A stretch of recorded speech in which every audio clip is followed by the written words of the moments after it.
constat l'an dernier que les bacs qui récupéraient les sacs jaunes dans le village étaient toujours sales, il y avait n'importe quoi. Enfin, il y avait surtout ce qui ne devait pas être dans les sacs jaunes, des gravats.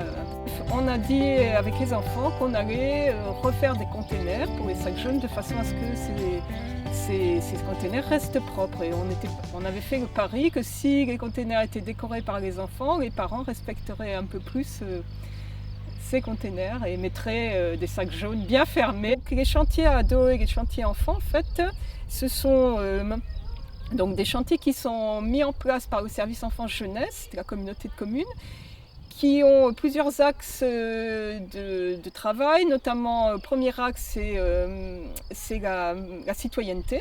Donc en fait on essaye de motiver les enfants pour qu'ils s'investissent sur leur village. Et deuxième, voilà. Et ensuite la contrepartie, quand les enfants ont fait un travail pour le village, il y a une contrepartie, c'est qu'en fait ils montent un projet qui leur tient à cœur de sortie. Vous avez fabriqué les containers ou vous avez fait juste avec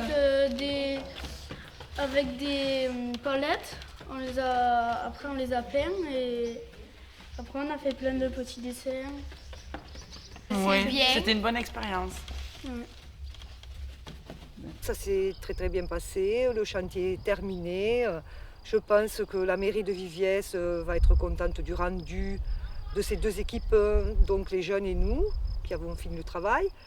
Et en échange de ce travail, mes gamins, enfin mes primaires, ont choisi leur sortie, comme c'est le cas du chantier. Pour les chantiers, en fait, ils ont une sortie de leur choix qui choisissent, ils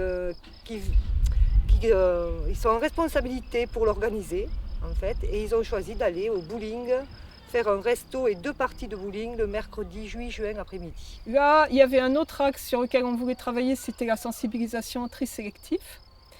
Et donc nous sommes allés avec Marina Adroit, l'animatrice du chantier enfant, à l'école de Tourtrol, et on a donc eu une demi-heure d'intervention dans la classe pour expliquer aux enfants ce qu'il fallait mettre dans les sacs jaunes, pourquoi il fallait faire le tri sélectif, l'importance de diminuer le volume des déchets, etc. etc. Voilà. Alors qu'est-ce qu'il faut mettre dans les sacs jaunes? Le papier, Oui. les boîtes de conserve.